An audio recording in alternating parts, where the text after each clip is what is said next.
Monsieur Fabrice Bord, vous êtes des spécialistes belges des questions internationales. Permettez-moi de vous remercier infiniment de vouloir accorder cet entretien à la radio francophone iranienne et permettez-moi d'indiquer également à nos auditeurs que vous vous trouvez en Russie. Monsieur Fabrice Bord, pourriez-vous nous commenter s'il vous plaît cette visite effectuée par le président russe, monsieur Vladimir Poutine, en Turquie où il a rencontré très particulièrement son homologue turc, M. Recep Tayyip Erdogan. C'est une visite qui s'inscrit sur deux axes, puisque les relations entre la Turquie et la Russie sont quand même anciennes dans tous les domaines économiques, gaziers, voire même sur un certain point géopolitique, bien que la Turquie fasse partie de l'OTAN, ses relations aujourd'hui, tout du moins, avec la Russie sont quelque peu en ce domaine plus calme. Mais la visite de Vladimir Poutine, le président de la Fédération de Russie en Turquie aujourd'hui, entre dans le cadre justement de la politique occidentale de confrontation avec les sanctions. La Russie se doit donc de trouver d'autres partenaires pour d'autres débouchés.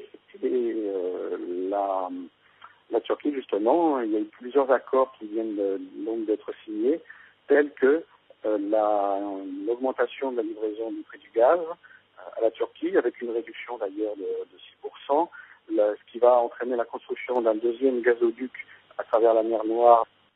La Turquie va donc recevoir plus de gaz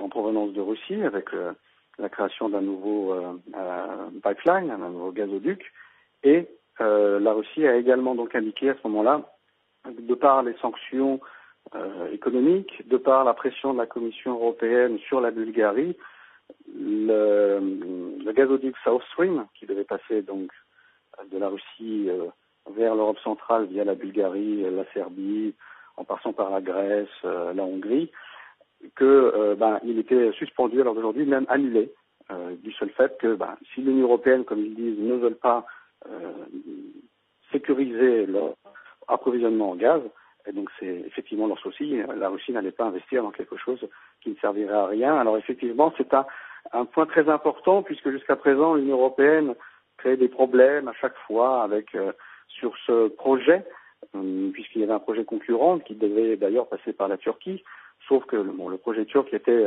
un peu vide, puisqu'il n'avait pas de gaz à mettre dans son tuyau, on nous dire. Mais la Russie donc vient de faire un grand coup en indiquant à l'Union européenne que aujourd'hui, s'ils veulent du gaz, essentiellement ça va passer par Nord Stream, mais si une autre partie du gaz dont ils ont besoin il doit aujourd'hui passer par l'Ukraine, comme on sait ce qui se passe en Ukraine, le peu de sérieux de l'Ukraine, voire même le chantage que l'Ukraine fait à l'Union européenne par rapport au transit du gaz.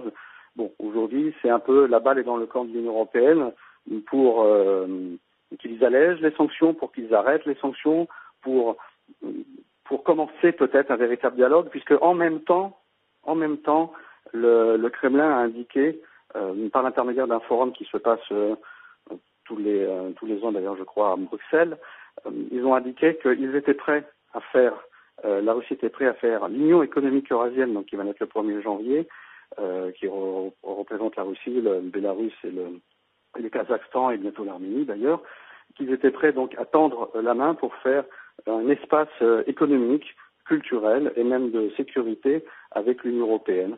Donc aujourd'hui, la Russie s'est réorientée en faisant des contrats avec la Chine, des nouveaux contrats donc aujourd'hui avec la Turquie et une main tendue à l'Union européenne tout en répondant sanction contre sanction.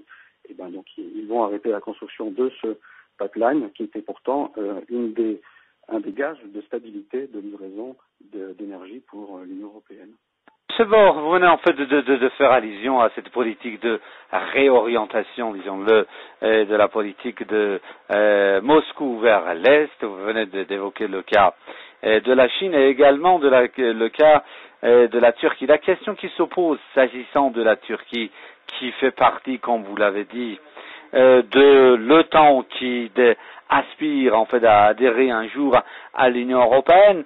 S'agissant de la Turquie, la question qui se pose est de savoir est-ce que la Russie peut compter sur l'amitié à long terme d'Ankara? Évidemment, géopolitiquement, il y a toujours des affrontements.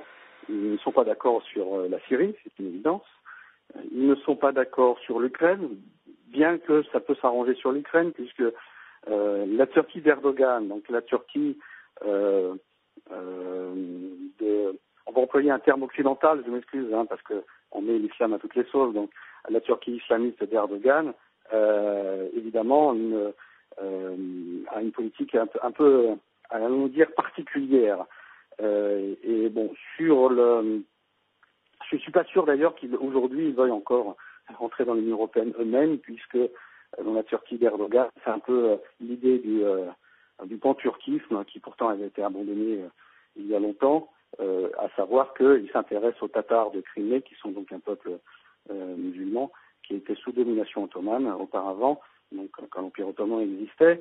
Et dernièrement, d'ailleurs, avec la visite de Poutine, il y a une idée qui est sortie que justement les Tatars de Crimée devaient être le pont entre la Russie et la Turquie pour mieux se comprendre, etc. Bon, tout ça, c'est la diplomatie. Ça ne change pas le fait qu'il y a des oppositions de fond, comme vous l'avez dit.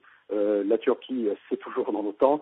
C'est le membre qui soutient quand même la rébellion des extrémistes de Daesh, de ces criminels. Bon, donc évidemment, est-ce que c'est un ami à long terme? Il n'y a pas d'amis en géopolitique, il n'y a pas d'amis dans les relations internationales. Il y a des bonnes relations. Alors économiquement, ils ont des bonnes relations parce que chacun a besoin de l'un de l'autre. Donc c'est du gagnant-gagnant, comme on dit. Maintenant, est-ce que les choses vont évoluer par rapport à la Syrie? Pour ce cas particulier, bon, je ne suis pas devin, pour autant on le verra par la suite. Si la Turquie d'Erdogan continue sans prendre compte du danger qui peut aussi arriver pour lui de la part de Daesh, peut-être que à ce moment-là, on verra des livraisons d'armes russes à la Syrie qui permettront de comprendre que les relations ne sont pas toujours aussi bonnes et que c'est un geste, puisque ce que l'on parle souvent, ce qu'on entend dernièrement, c'est la livraison des S-300, vous savez, ces fameux missiles qui permettent de protéger le ciel, donc de missiles, d'avions, qui ferait un dôme de protection à la Syrie. Aujourd'hui, on commence à produire des S-500, la Russie a des S-400 en général, donc c'est une question effectivement complexe, vous l'avez bien vu, mais la Russie, évidemment, défend ses intérêts économiques, mais n'oublie pas non plus, là on peut parler quand même en géopolitique, même si des fois il y a pu y avoir des petits quiproquos commerciaux, avec ses amis aussi dans la région, puisque avec l'Iran, dernièrement, vient d'être prévu un échange pétrole contre marchandises directement, sans passer par le dollar. Et dans le futur, c'est pas encore planifié évidemment, mais l'idée est lancée de pouvoir échanger, faire des échanges commerciaux dans les monnaies nationaux, dans les monnaies nationales, entre l'Iran et donc la Russie. C'est une politique plus globale, effectivement, plus globale de réorientation, et avec la Turquie, les relations économiques sont trop importantes pour qu'ils se fâchent.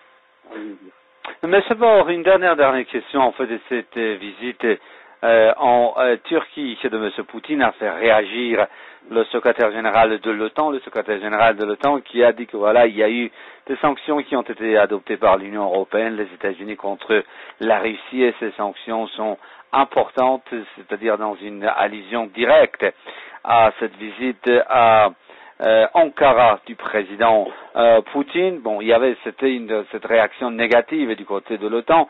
Comment les Américains vont-ils en fait percevoir, interpréter cette visite en Turquie, alliée, disons-le, de Washington, de M. Poutine? Les Américains ont cette prétention adolescente de pouvoir contrôler tout le temps et tous les personnes avec qui ils sont.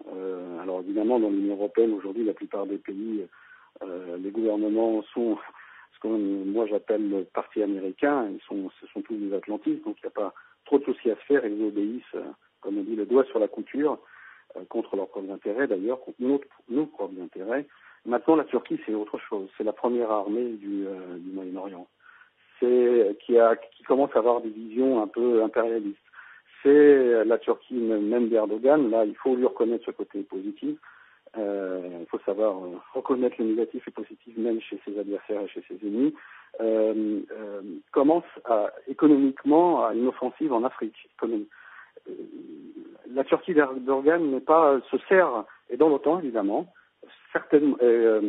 certainement dans les vis-à-vis de la Syrie, ils se coordonnent, ça c'est une évidence.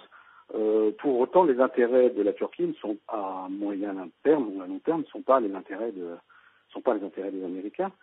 Et je pense que l'OTAN le général de l'OTAN ou le secrétaire général de l'OTAN peut parler, peut faire des leçons de morale, peut faire des communiqués. Ça ne changera pas l'orientation d'Ankara, puisque dans les contrats qui ont été signés, il y a un contrat de la création d'une centrale nucléaire, par exemple. Donc on s'engage sur des dizaines, au moins 50 ans, 60 ans. Donc c'est pas des petits contrats, c'est pas quelque chose à la légère, c'est pas un échange de je t'achète 500 jeans. Non, c'est stratégique. C'est un contrat stratégique, c'est une nouvelle orientation stratégique. Mais c'est aussi le résultat que l'Union européenne n'a jamais voulu et a toujours fait traîner les négociations pour l'entrée de la Turquie dans ces structures. Si évidemment l'Union européenne ne veut pas de la Turquie, la Turquie se réoriente également. Et après maintenant, le problème c'est le gouvernement, selon moi, qui est au pouvoir à Ankara. Pour autant, la Turquie en elle-même, elle a le potentiel de pouvoir s'extraire de l'influence américaine. Et je pense que les déclarations américaines qu'on voit ici et là sont un peu, on va dire, le début de la perte de contrôle de certains de leurs meilleurs alliés. Puisque je vais juste terminer dessus. Vous avez aussi donc Berlin qui est pourtant très aligné sur la politique américaine. Pour autant, dans la ukrainienne et dans d'autres affaires, ils jouent leurs propres intérêts également. Ils jouent également leurs propres intérêts. Donc, je ne pense pas qu'il y a, qu'il y aura une réaction contre la Turquie, puisque la Turquie, dans le dispositif américain, pour la Syrie en particulier, est plus qu'important et est essentiel. Sans la Turquie, dans la région, les États-Unis, à part Israël, mais ça c'est une autre histoire, ne sont pas grand-chose.